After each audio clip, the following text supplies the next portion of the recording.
Are y'all ready to head off the trails? I'm the Cryptid Huntress, Jessica Jones, and I'm ready to take you on a mysterious journey right now. We welcome you to Off the Trails right here on the Spaced Out Radio's YouTube channel. If you guys haven't hit subscribe yet, please do. We would love to have y'all. Shout out to Bumblefoot for that awesome intro music. I always appreciate that, and it kind of sets the tone for our crazy show we got tonight. Okay. You guys follow us on Twitter at Spaced Out Radio, on Instagram at Spaced Out Radio Show, and on TikTok at Spaced Out Radio. You guys can find me at thecryptidhuntress.com, where I have some amazing shows throughout the week. Every Wednesday at 1 p.m. Eastern and on Thursdays at 8 p.m. Eastern, I have a pretty cool show or two, and y'all can find me there. They will not disappoint. Okay, so y'all come see me there. If you have not subscribed to my channel, please do. Please go out and like all my videos if you like. Share them out, and it really helps with the algorithms. Okay. Y'all can find me also on Patreon if you'd like to support the work that I do. That's the Cryptid Huntress over on Patreon. Also, I have a really cool shop over on Etsy. That's called War Woman Goods. Y'all can find all that on my website. That's thecryptidhuntress.com. Okay, I have a fantastic guest here tonight. I have Tyler Kiwala here from Journey to Truth podcast. Don't forget that right after this show, After Hours has a really awesome show set up for us. So let's get to our guest. Tyler Kiwala is an experiencer, independent researcher, and passionate disclosure advocate. Most popularly known in the awakening community for Journey to Truth podcast, hosted by himself and fellow disclosure activist Aaron Kuhn.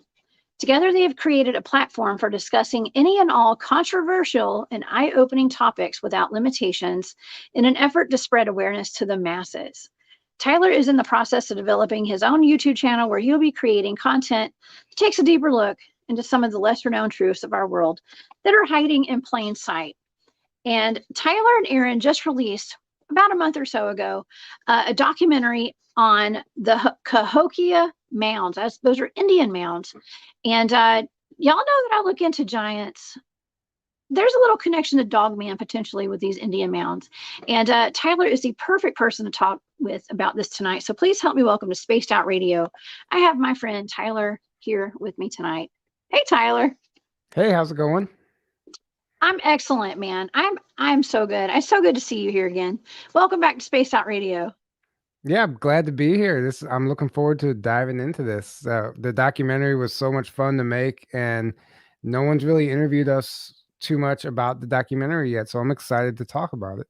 Oh, good. Well, you know what? I saw the documentary. I got chill bumps the entire show because you touched on things that I have been talking about for a while, and it kind of brought a lot of the stuff together because the people that you interviewed on that documentary, they had so much knowledge from the giants to the land, like and what the mounds were potentially used for, and what the contents were of these mounds, and who built them, and the star beings that are connected to it, and even the spiritual side of it. It all kind of came together in that documentary, and so thank you so much for making that. And so tell me a little bit about why you chose the Cahokia Mounds to research. It's one of those things where I grew up in St. Louis, and I never really explored the mounds until I was an adult, and like after I had my awakening. So I don't know. I went to the site one day and I realized the significance of it, and I don't know. Just seemed like things just started entering my awareness, and this new history was just unraveling itself before my eyes about what happened in the Midwest, in this area.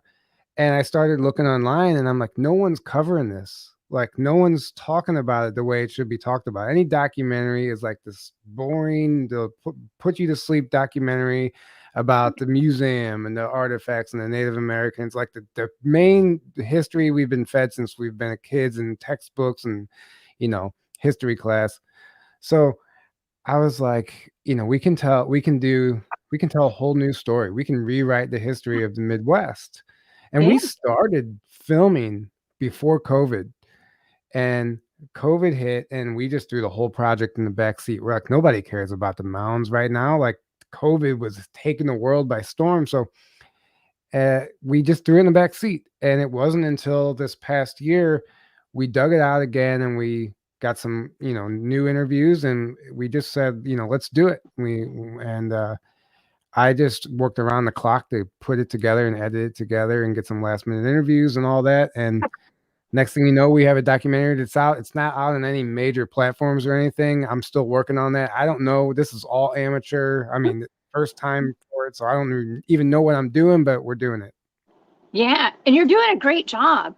And listen, I'm going to help you get this video out there, because I think it's so important for everybody to see this, because it goes right along with all this hidden history that we are exploring these days, from everything from the lost giants to how old some of these cities are, and this old world architecture and the mud floods, and I mean the cryptids. It all kind of goes together with this. And I know a lot of people right now who are visiting some of these Indian mounds in the present moment, doing what we call grid work and trying to heal the land. And there's so much associated with these gigantic Indian mounds, and you'd be shocked about how big these Indian mounds actually are.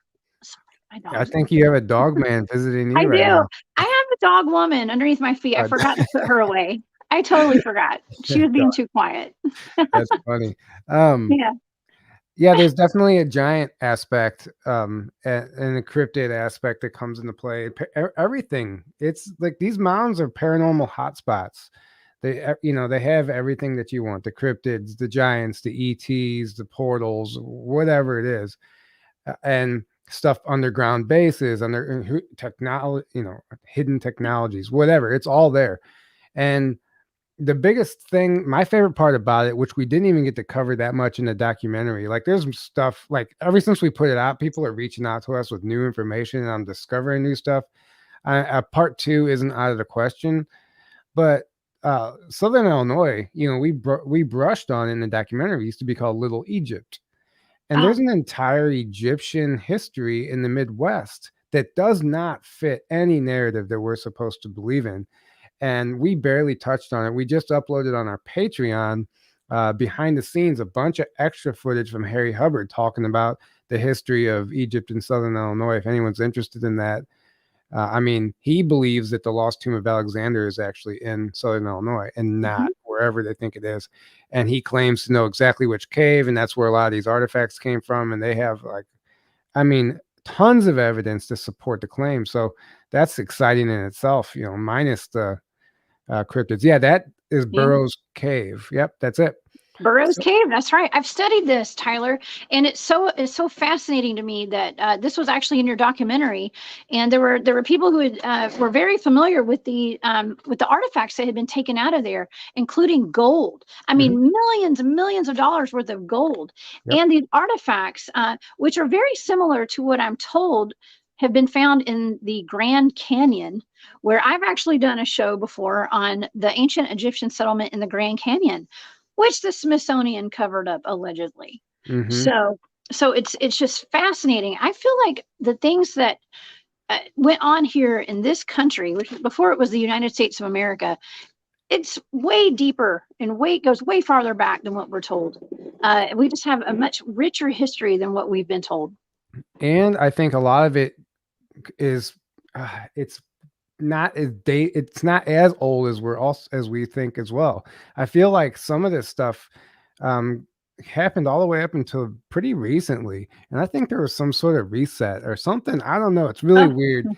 But some of these artifacts that come out of that cave, and similar artifacts were found in St. Louis when they were excavating the mounds or destroying them to build during the construction of St. Louis.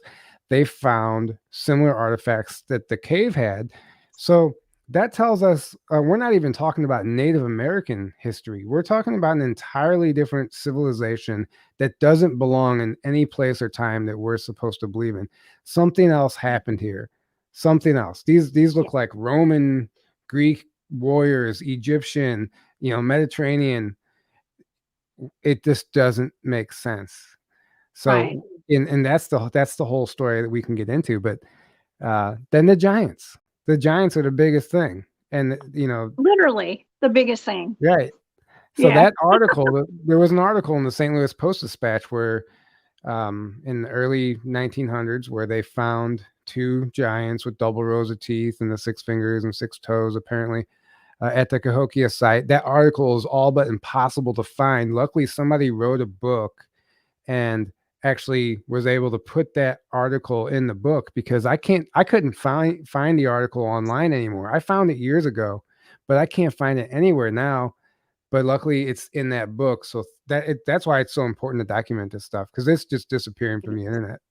Absolutely. And it's so important, when I was down at my grandparents' former home, and they both passed away, and the things that were left over in their home after the family went and kind of took whatever they wanted out of their belongings and stuff after they passed away, they left a whole bunch of history books there.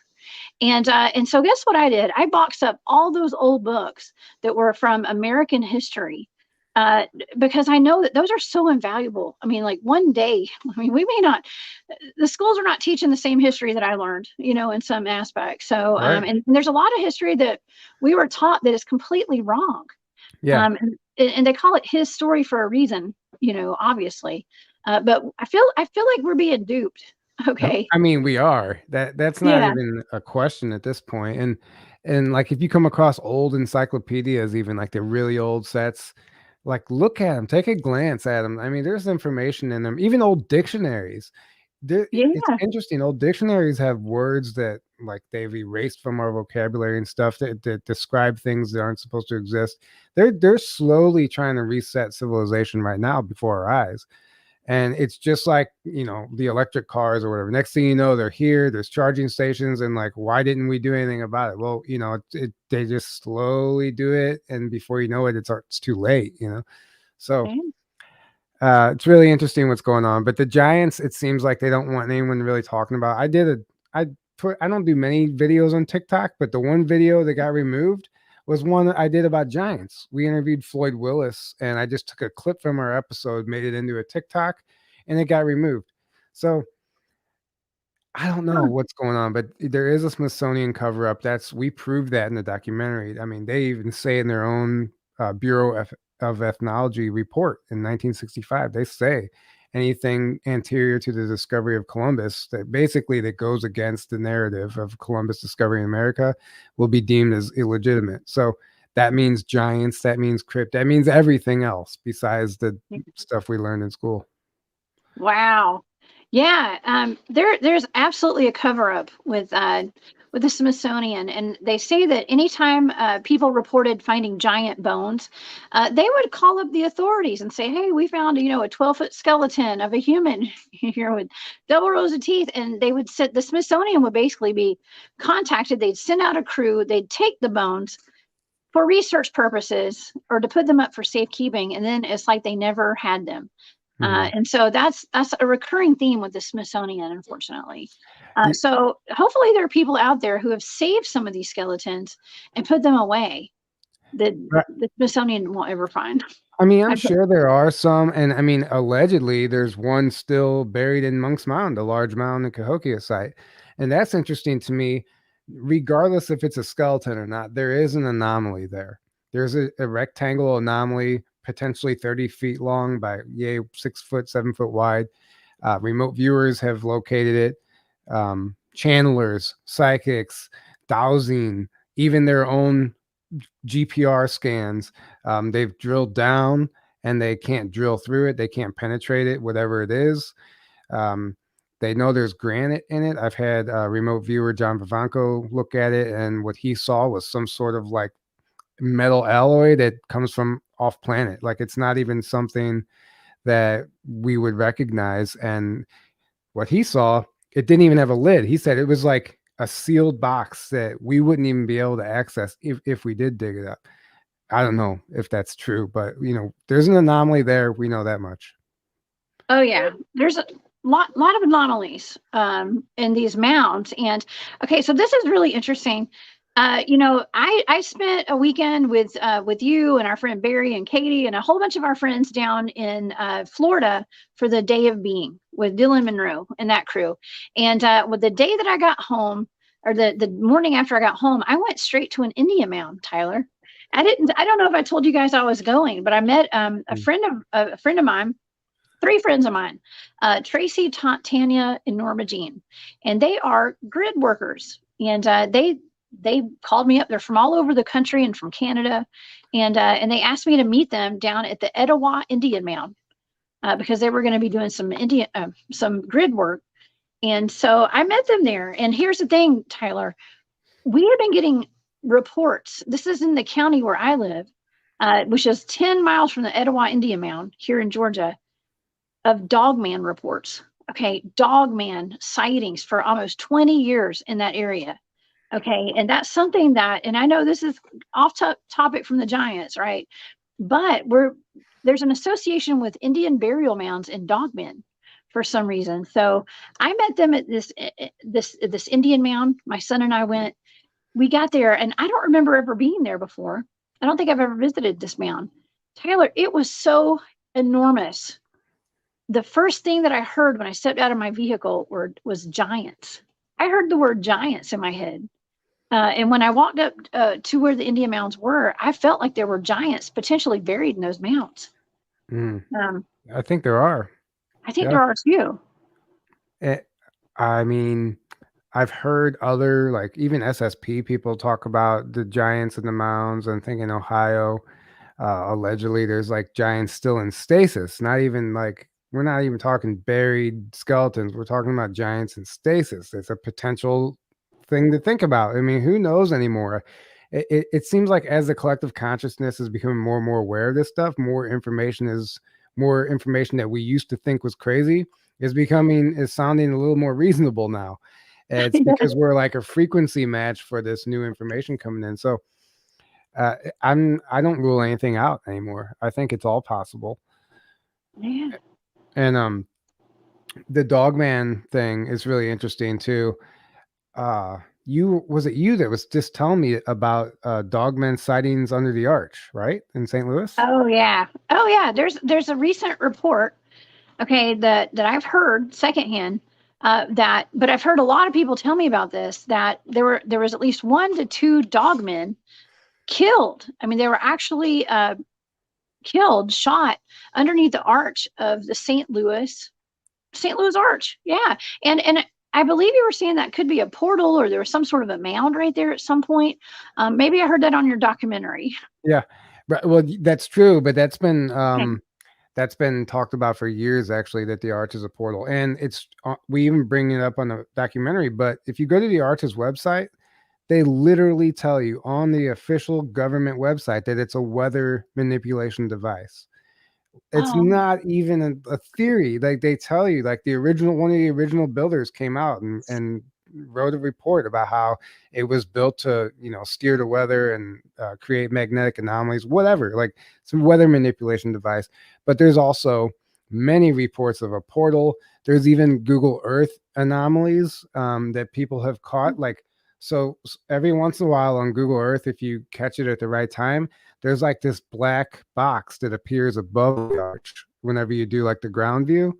What? It's like this black void in the sky. So people don't know if the portal's above the arch or, underneath of it.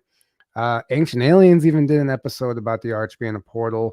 And I know somebody who had some inside knowledge, and he would tell me, absolutely, it's a portal that's used by a lot of, I guess, black programs and military and stuff like that. And he said that there was a literal gatekeeper there.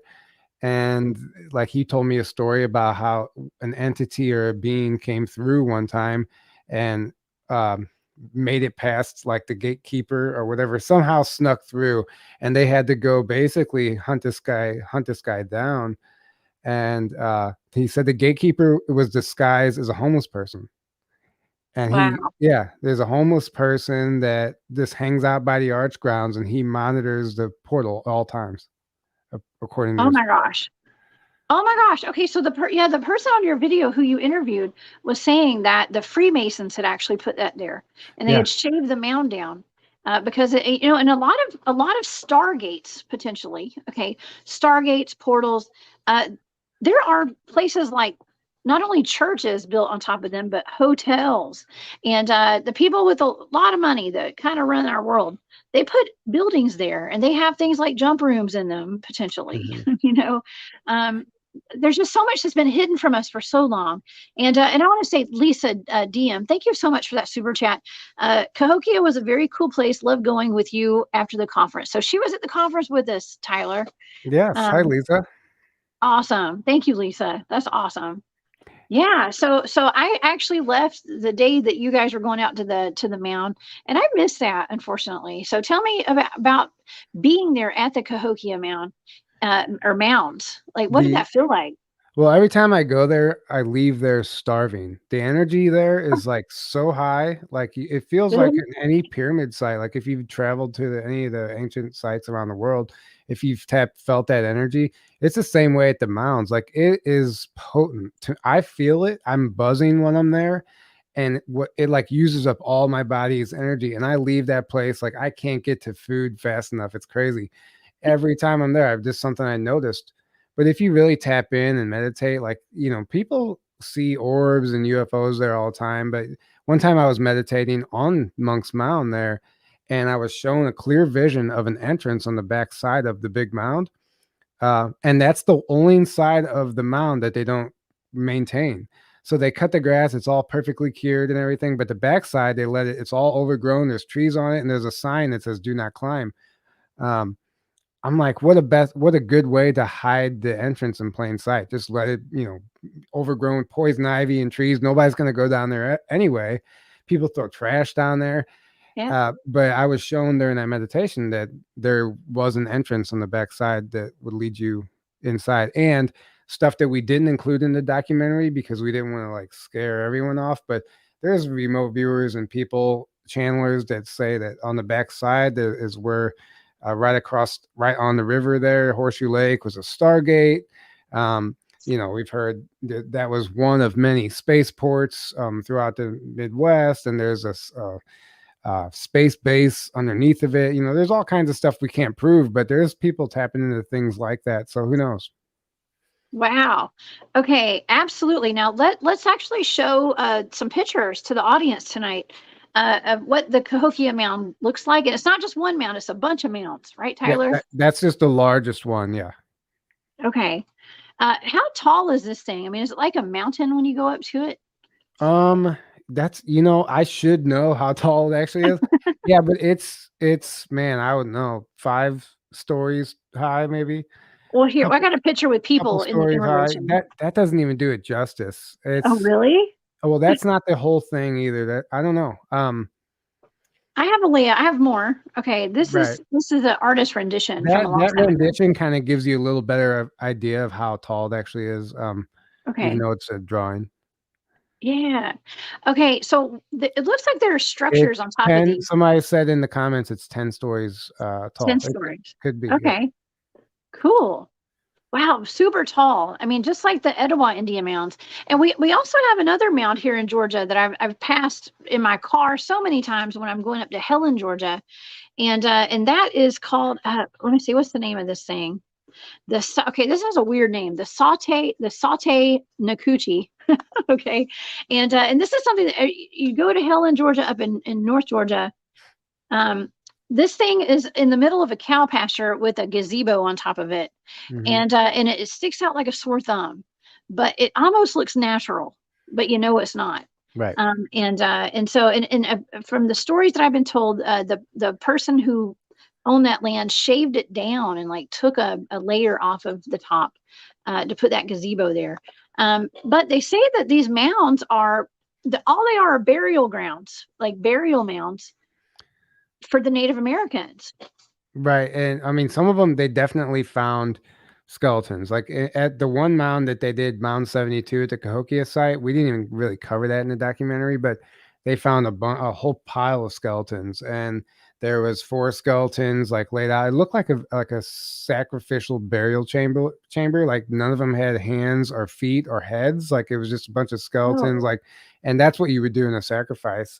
Um, and they also say they were unsexed skeletons, whatever that means. In the museum, it says unsexed skeletons. but there's definitely Okay. there definitely burial mounds, but I don't think all of them were burial mounds. I don't think that's Yeah. the case. Yeah, my friend Tracy, who I met at the Etowah Indian Mound, and by the way, I've actually been to see the contents of the Etowah Indian Mound. Some of the contents were excavated a while back, and I think I have a picture of some of this. A lot of copper um, things like jewelry and statues and things like that. I believe this was out of the Etowah Indian Mound. Actually, Which, that's from my research, that's from Cahokia. oh, that's But Cahokia. Well, it looks but very similar to what they've got out of the Etowah Indian Mound it could with the be, bird people. it could Yeah, be, with the but Birdman. yeah, Okay, we had that in Etowah too. right. So it makes you wonder, what's up with this Birdman, Tyler? Well, that's a whole other thing. There's Right? potentially an extraterrestrial race of bird beings that were here at one time, working with the Native Americans, assisting them, guiding them, whatever. It's a common theme all over the world, actually. This Yeah. bird avian being that shows up. So there's evidence of that. They found the Birdman burial chamber, the Birdman tablet, Birdman artifacts, I mean, so many bird related things. Obviously, the mainstream just tells you they were like mimicking, like they're, I don't even know. They give you some bogus explanation.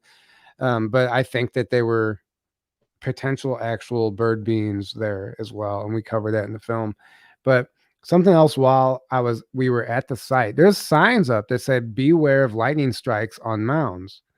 Now that tells you right off the bat that it's already creating some sort of energy to attract lightning. And while we were there after the conference, there was a tree that had just been struck by lightning. It was a massive tree, and it was all blown apart, laying there, and it was fresh whenever we came after the conference. I just think it's interesting. Like, lightning strikes happen there so much, they have to have a sign up. So that tells you about energy that's coming from the land already. Okay, so that would suggest that there's high energy there. What about the ley lines? I mean, from what I understand, these Indian mounds sit on ley lines, like, and they connect to other mounds, okay, through ley lines.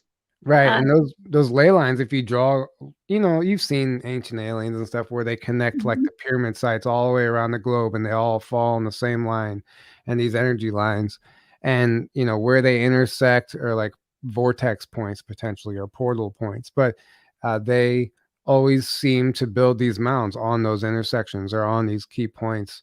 So that, I mean, that is like across the board. Everyone potentially who researches the mounds believes obviously this is a ley line intersection, and this is a ley line spot, and there's a vortex there, and it might explain some of the anomalies in the area. Yeah. Okay, here's a wild question, and this was not covered. I mean, I don't. Someone may have mentioned this to me at some point. Uh, what do you think the potential is that these mounds were used for even more than just burying giants and all the artifacts that are in them? What if they are some sort of source for like free energy, let's just say, or something else? Maybe, I mean, because it seems like everything in this world just about has been repurposed. And this is stuff that's been coming out, not maybe not everything, but a lot of these old buildings and a lot of stuff, like when you look into Tartaria and the Mhm. old world, it seems like a lot of things that we have here have been repurposed. What if the mounds have been repurposed? And that's also another theory, which I don't think it's a theory. I think you're 100% right. These are a technology, just like the pyramids are a technology. The mounds are a type of a pyramid. And like the lightning strike proves that there's something going on. There's articles about a technology, like the mounds being a technology. It is a free energy device, in my opinion. And there might be something very significant going on under the ground, and this is what the ancients were tapping into. But the Tartaria thing and the churches, like, what they're doing is they're harnessing, what do they call it? The atmospheric static Mhm. that's always there. They harness the atmospheric static, and it channel it into free energy. So there's always electricity in the air. There's an invisible ether that we can just tap into, what Tesla talked about. And apparently it's not that hard, but you have to understand that it's possible. And we're taught the opposite. We think we have to have, electric poles and wires to create energy, which isn't true at all. No, actually, those poles and wires are so that they can charge us for all that energy Exactly. And and they're make us pay for it. Yeah. right. They actually paid. I forgot. I don't know the details very well, but whenever Tesla had created his tower and was able to produce free energy, whenever they brought in Thomas Edison, there was a think tank, and they had to come up with a way to charge people. They wanted to come up with a way, so they actually like patented and created a way to make it run hourly, to create meters so Hmm. they can charge the people for the electricity that's already free. And Yeah. that's another theory. Like some people say the water towers are actually Tesla towers, and all the electricity that we have is free already. And they're just using the wire, they're just using their grid, their system to supply us with the electricity and charge us for it. But they're not actually paying a dime for it. They're getting it for free. But, it's just we're being charged. Dag nabbit. I hate it when I feel so duped. Like, I mean, with so much of this stuff right now, Tyler, like it's the energy, it's the history, it's even the cryptids and things like that. Our government even knows about the cryptids, and I know you and I will be talking about that this next week on your show. But yeah, there's just so much, and it makes me kind of mad, but at the same time, it's like, well, I'm just happy that we're here uncovering these things and just looking into it and questioning it, because for whatever reason, we never even knew to question these things, I guess, for the longest time. Well, that's what happens when you're hypnotized or when Mm, you're under a spell. You don't question that you're under a spell while you're under the spell. Like it's not until you're broken free you look back and like, wow, I was totally duped, or whatever.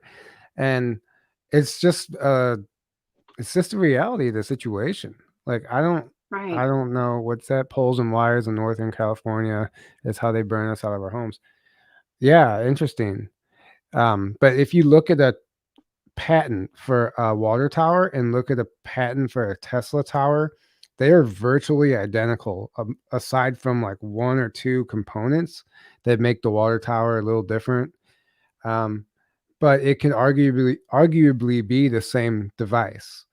And if you notice, I noticed in Fulton, Missouri, just because I've driven past it, they have their water tower has a light fixture painted on the water tower. It's like this, looks like this gas lamp type of thing, but all of the street lights in Fulton, Missouri are the same light that's painted on the water tower. And I'm like, they're telling you right here that this isn't a water tower. This tower is literally what's powering the lights in the town. They're telling you that, and everyone thinks it's a water tower. Nobody's doing any research on it. Nobody. You just drive by like, oh, water tower, just like we look at the Big Dipper. Oh, the Big Dipper. I know, Like it's you don't hidden even in think plain about it. sight. Right. Everything's hidden in plain sight. I mean, the water tower is a big power pole. And as a matter of fact, I was standing underneath a water tower for the first time in my entire life today when I went to go take my son to get a snow cone. And he and his buddies found a little playground right underneath a water tower. And I looked at it, and so if, for whatever reason, I was guided there today to see that, because I can confirm it does look like a Tesla tower. You're right. Yeah, I mean, not exactly, but it's close enough to It's where it could be close. used, and they don't have to build it the way Tesla drew it. Yeah. Um, Wow. is I that why they want my call it money back. I want my charging money room? back, power Right? Yeah. Who company. knows? Who knows? Um, Yeah. St. Louis Arch portal hidden in plain sight. Yeah, the arch is a portal. Yeah, and there's so much. There was a star fort. If you know what star forts are, there was Oh, yeah.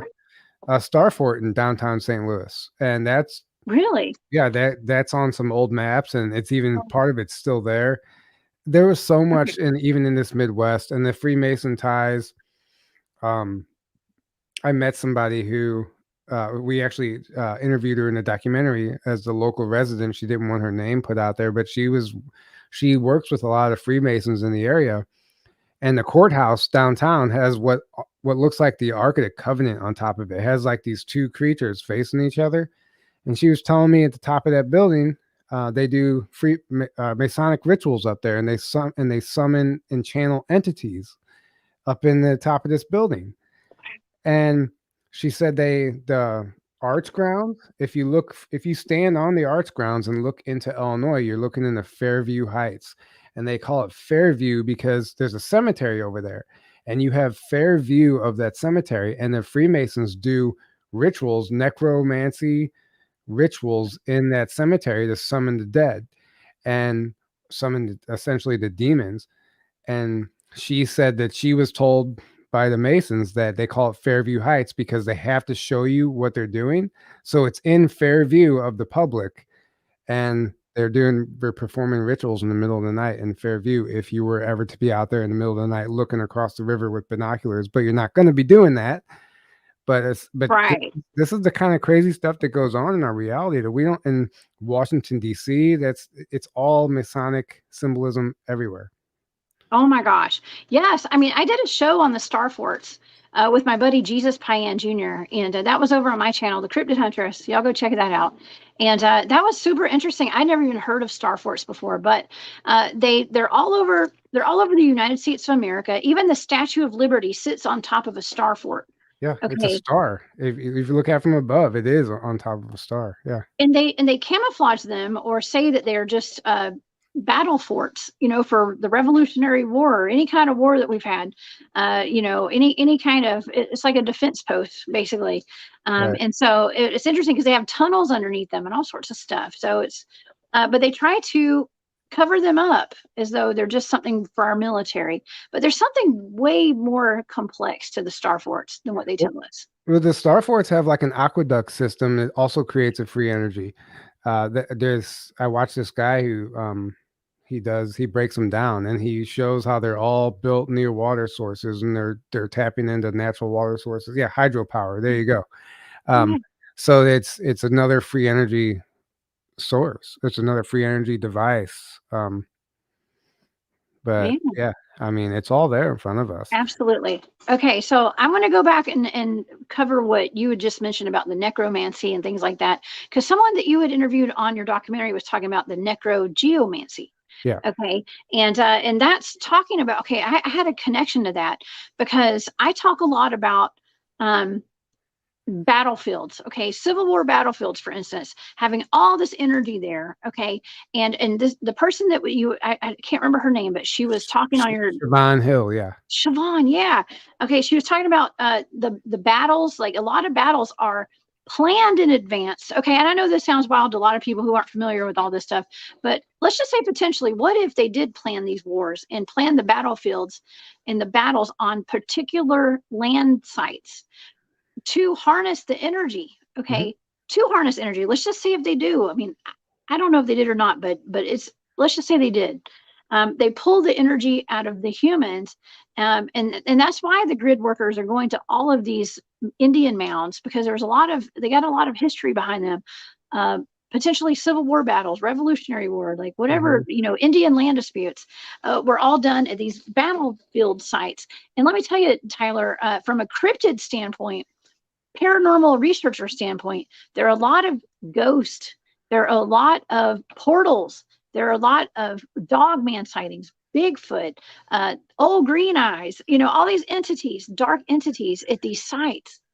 I mean, why wouldn't they be? But what if they did plan these things in advance because they knew that they were on these ley lines and they're just wanting to harness all that trauma and fear out of humans? I'm going to go out on a limb and say that's exactly what they did, and they knew what they were doing. Too. And that's what we covered in the documentary too. How the founding fathers were mound gritters, and they understood the technology of the mounds. And when they came and took over America, they targeted the mound sites first, and the sacred Native American sites like Mount Rushmore, which was a sacred Lakota site called the Six Grandfathers Mountain, and they stole that from them in the Battle of Little Bighorn, and then completely defaced their sacred monument and took it over and hijacked it and corrupted that ley line. But yeah, so they came and they built, a lot of the founding fathers built their homes on top of some of the mounds also, and they were using. Yes. Do you need to say something? Oh no, I just remembered I had pictures. Oh yeah. I'm gonna show, while you're talking, I'm gonna show some pictures because that one in Mississippi is weird. There's like a huge antebellum house built on top of this mound. Yeah, Mount Helena. Yes, as you're talking, I'm gonna show these pictures. So a lot of the founding fathers, they I forgot which one, but they built, Ben Franklin did for sure, but they built mounds on their homes on top of these mounds, and they understand the energy of them. So Oh yeah. they, according to this guy Ross Ben, who I recommend everybody go and look up his work, Ross Ben something, I can't remember the name of his website, but he's done his due diligence, and according to him, these battles and famous murders were specifically strategically placed on these ley line intersections. That is Sugarloaf Mound. That is still standing. Actually, that's the one remaining mound, documented remaining mound on the west side of the Mississippi along Highway 55. That mound is actually still there. Wow. They tore the house down now, though. The house is gone. Oh my gosh. I mean, I can't believe that people built houses either on top of these mounds or right beside them. Well, the way And that house is built, it looks like it would have access to the mound. it And does. there's a tunnel system that runs everywhere under St. Louis, and a massive, massive cavern system called the Cherokee Cave. And a lot of these, there's no question that maybe that home might lead directly to that tunnel or cave system as well. Ooh, which actually brings into question, like, what you and I both know about tunnel systems, the secret space program, underground military facilities, bases, things like that. Are these all related at this point? What do you think? Probably, yeah. Yeah. I mean, the tunnel system, there's more and more. Actually, that's our next webinar. We're getting ready to cover the subterranean infrastructure and the tunnel system and Hollow Earth, Inner Earth, the domes.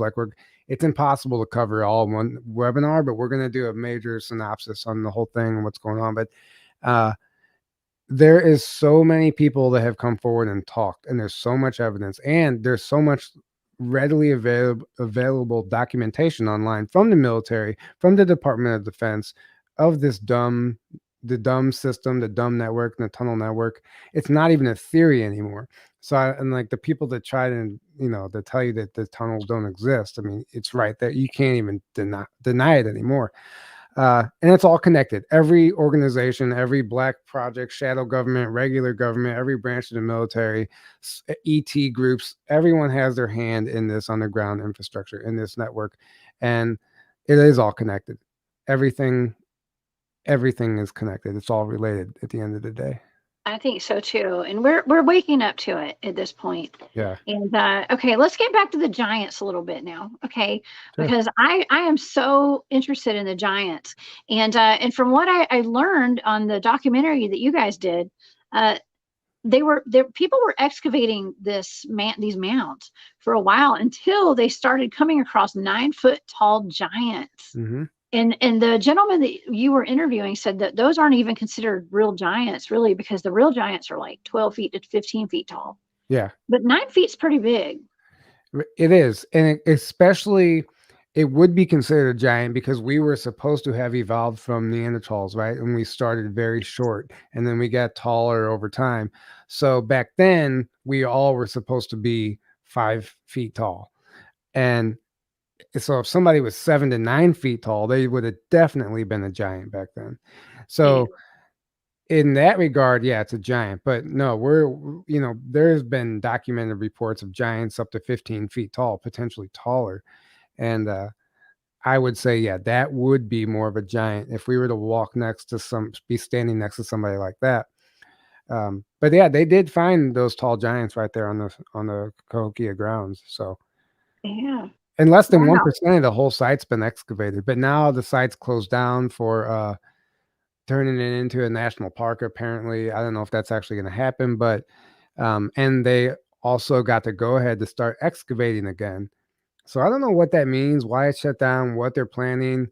Something's going on there. I don't know if it's military movement. Like, it could very well be something else going on, but there's a lot happening there. Okay, yeah, that's really odd.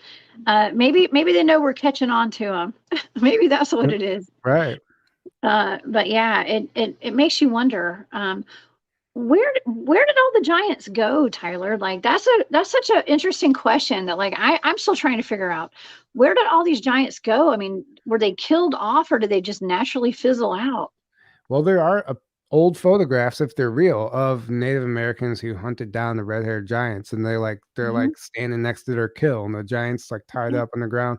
So maybe they were hunted down because apparently they ate humans, some of the red-haired giants, um, and they were also cannibals apparently. But maybe they were killed off. Maybe they're in inner Earth. Maybe they're hiding out in cave systems somewhere. Maybe they're dimensional. Maybe they slipped through a portal. The Maybe. guest we just had on, Dr. Kimberly McGeorge, she talked about hearing stories of Navajo elders, like the shamans, still having in-person 3D meetings with these giants at certain times of the year, up in like the mountain ranges in New Mexico and stuff. She claims that the Navajo elders are actually meeting with giants today in the 3D physical, not so. That means that there exists somewhere, and I would only imagine that it's underground at this point.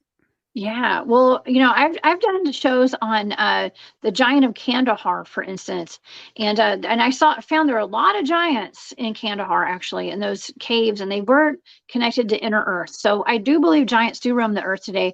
There are videos, people put out videos pretty Mhm. often of what they consider to be giants from a distance on top of Yeah, mountains. I see it. Um, I see it, and it's hard to yeah, deny. Somebody said they're turned to stone and hiding in caves and mountains. Well, there's a movie that came out on Netflix called Troll, I think. Uh, yeah.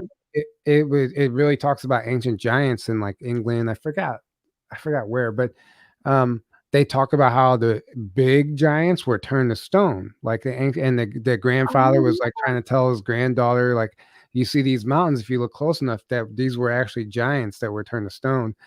And it's a petrified giants. yeah, Petrified Petrified. Giants. Yeah. And the documentary, I mean, a documentary, the movie, it might as well be a documentary because it Right. tells a history of the Giants. And the history of the Giants they tell is the same, I don't think, is lore. Like, I think they're in the movie, they're telling you the history of the Giants.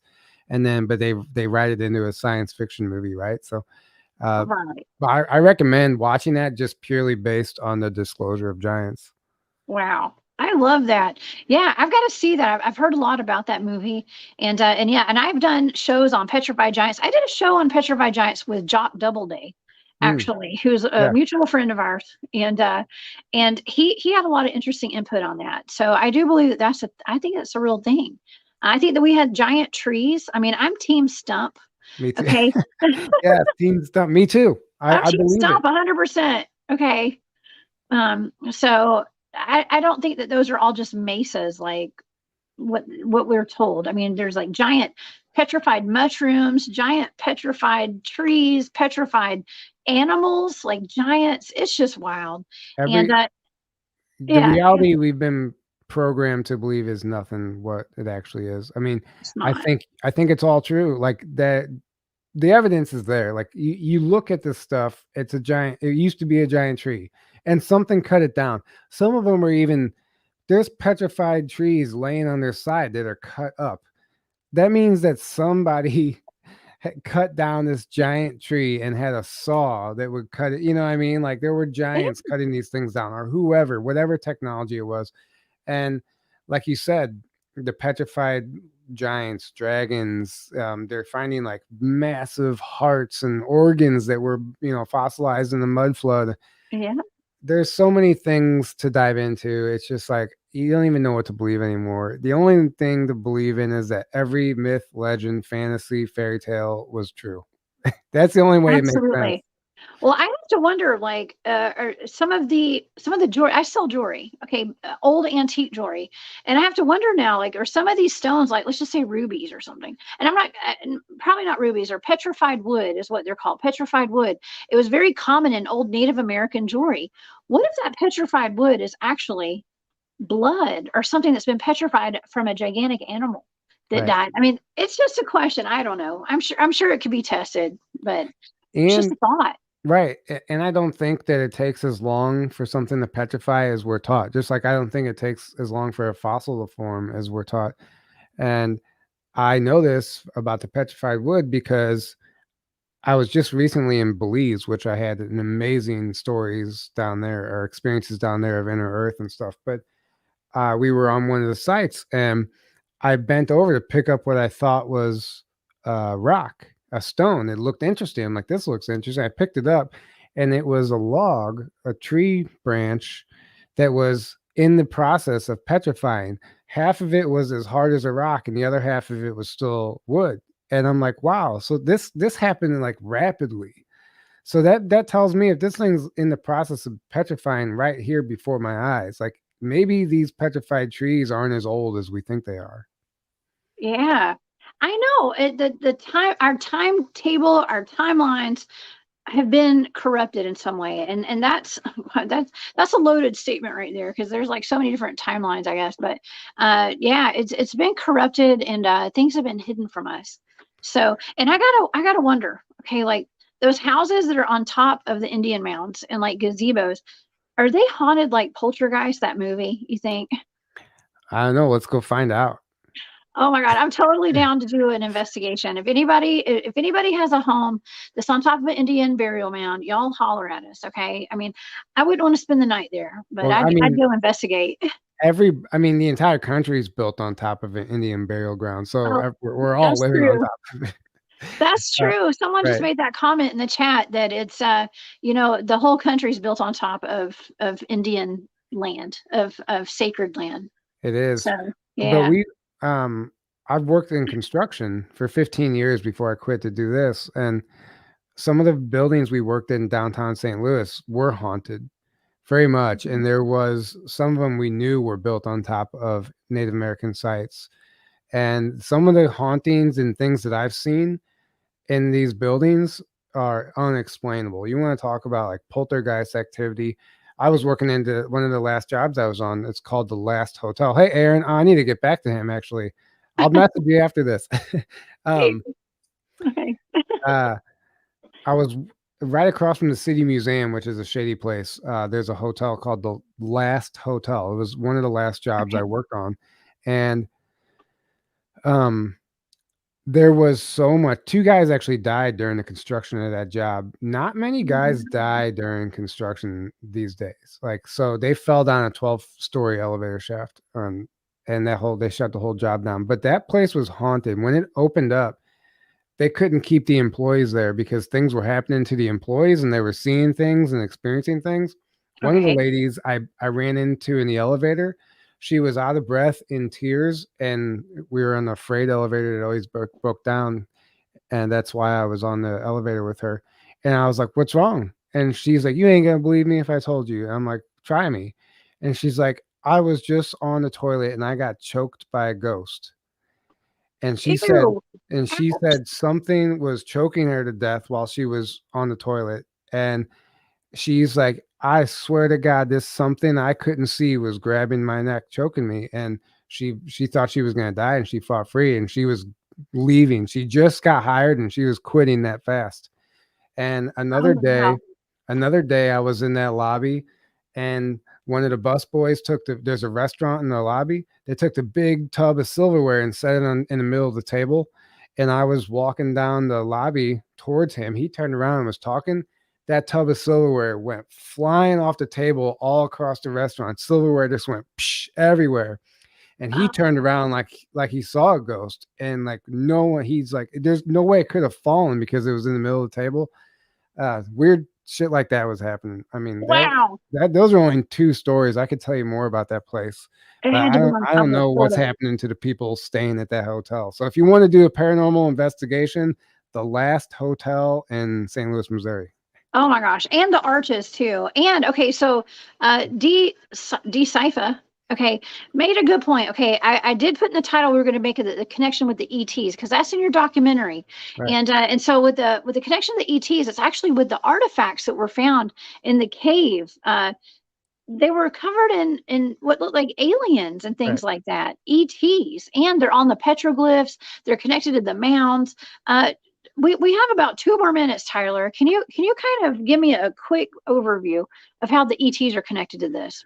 Yeah, so the cave that Harry Hubbard's talking about, discovered in 1945, the artifacts depicted ancient aliens, UFOs, I mean stuff that I obviously aren't human. That's only an hour or two away from the Cahokia Mound site. But at the Cahokia Mounds, the Birdman tablet, the Birdman artifacts, even the museum itself, the historian says that they believe that the Birdman, after further research, was actually a cosmic being, some sort of cosmic being. So the Birdman itself is the ET connection. And then you have these other ETs depicted on the stone artifacts that are pulled out of the caves, nearby caves. They were even discovered on the St. Louis side of the Mississippi, where the Cahokia Mounds extended all the way over there. So there's artifacts depicting aliens. I mean, that the best way to describe them would be aliens, in my opinion. But the connections there, and like anybody who taps into it, anybody who goes to that site, they see the UFOs, they see the orbs, they film them, they have the experiences. Every channel or remote viewer sees some sort of ET connection. It's there. At some point, Occam's razor, it's either connected to ETs or not. Wow, that's awesome. You summed it up so good in that 1.5 minutes that you just did that. I'm so proud of us today. I think we got everything squeezed into this one little hour that we just had, Tyler. So where can people find this documentary that you guys did? And tell my audience where they can find you and your lovely co-host, Aaron. They can find the documentary at cahokiauntold.com. And you go there, it's free to watch. There's a link to the documentary there, cahokiauntold.com. And the podcast, Journey to Truth podcast, you can find us on YouTube and Rumble if you're looking for the video podcast. But if you just want the audio, we're on Apple, Amazon Music, and all like 15 other audio platforms.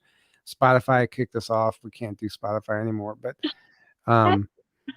yeah, so if you're interested in Journey to Truth podcast.com, the website's outdated. We're going to have a new website coming soon, but you can find us there and all the social media, Facebook, Instagram, Telegram, Twitter. We have Journey to Truth podcast accounts there. You can just type that in and find us.